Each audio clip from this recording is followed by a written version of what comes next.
Hello friends, welcome or welcome back to my channel. I am CS Jaspreet. I hope that you all are doing well and you're preparing for your exams. So here I am with one of the queries of a student, Nishtha. Nishtha ने मुझसे comment section में पूछा था how to answer sub questions correctly.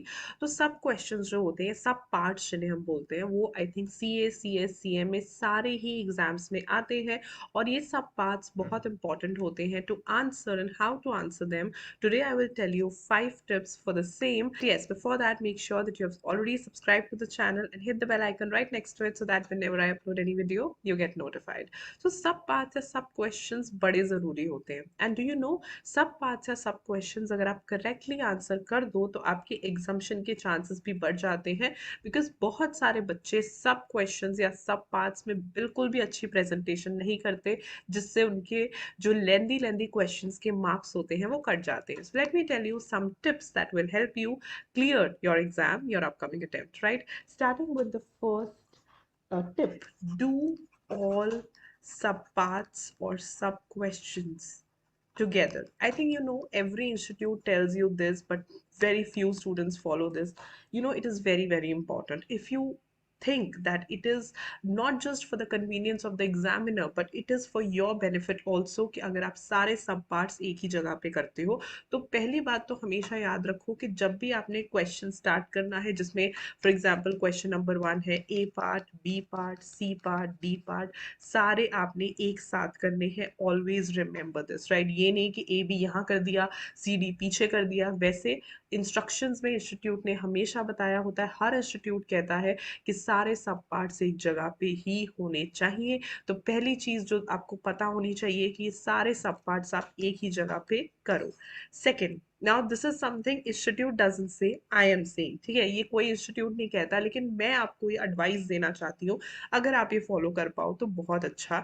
That try to do all subparts or sub questions in the given order. इसका मतलब क्या है? कोई इंस्टीट्यूट ये नहीं कहती, ठीक है, इंस्टीट्यूट आपको रोकती नहीं है, आप कोई भी क्वेश्चन ऊपर नीचे जैसे मर्जी करो, सब पार्ट्स भी आप जैसे मर्जी करो, कोई दिक्कत नहीं है. लेकिन मैं आपको ये एडवाइस देती हूँ, अगर ए बी सी डी में है तो कोशिश करो अनटिल एंड अनलेस आपको ऐसा लग रहा है कि मुझे समझ नहीं आ रहा, मुझे बिल्कुल नहीं आता, that's a separate thing. But first thing I would say try to do them in order. What is the relevance? ऐसा कुछ नहीं है कि कोई रेलेवेंस है. आई जस्ट वांट टू से कभी कभी क्या होता है कि जो सब पार्ट्स होते हैं ना वो इंटर रिलेटेड होते हैं. पहली बात पहले ने बता दी, फिर दूसरी बात उसी की एक फॉलोइंग बात है, फिर तीसरी बात सेकंड की फॉलोइंग बात है. तो कितना अच्छा हो कि हम उसी तरीके से उसे रिप्रेजेंट करें. हाँ, जहाँ पे ऐसे सब पार्ट्स आते हैं कि राइट शॉर्ट नोट्स और फिर नीचे ABCD सब पार्ट्स है, पिक एनी फोर, वहां पे आप जैसे मर्जी करो, नो प्रॉब्लम. लेकिन जहाँ पे क्वेश्चन जो है या सब पार्ट्स जो हैं वो इंटर रिलेटेड आपको दिखाई दे रहे हैं, आप देख पा रहे हो कि ये जो सब पार्ट्स हैं ये तो इंटर रिलेटेड है, पहले एक बात पूछी, दूसरी बात फर्स्ट से रिलेटेड है, तीसरी बात सेकंड से रिलेटेड है, वहां पे कोशिश करो कि इसी गिवन ऑर्डर में आंसर कर पाओ. It is very good in terms of presentation also, और एग्जामिनर को भी just on the spot of it सारे आंसर्स एक साथ मिल जाएंगे, राइट? तो ये तो हुई थोड़ी सी जनरल बात या प्रेजेंटेशन की तरफ से बात.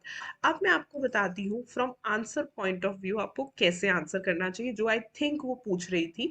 निष्ठा का क्वेश्चन था that how to answer the questions with 4 to 5 सब पार्ट्स ऑफ डिफरेंट प्रोविजंस. तो निष्ठा, चाहे प्रोविजन हो डिफरेंट चाहे प्रोविजन हो सेम, जब आपने सब पार्ट्स लिखने हैं आपने ये नहीं सोचना. आई रिमेम्बर काफी बच्चे ये सोचते हैं ऊपर लिख तो दिया, दोबारा क्यों लिखना? नहीं.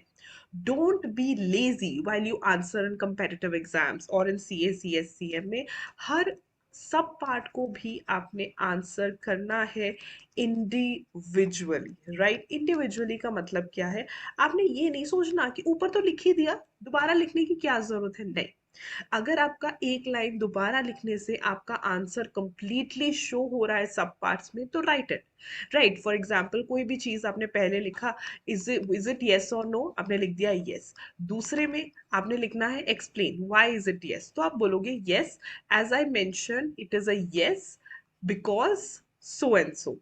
राइट, इसी तरीके से थर्ड में अब प्रोविजंस को कभी भी आपने हेजिटेट नहीं करना प्रोविजन सेक्शन को रिपीट करने में, क्योंकि why I am saying this, because हर सब क्वेश्चन के सेपरेट मार्क्स होते हैं।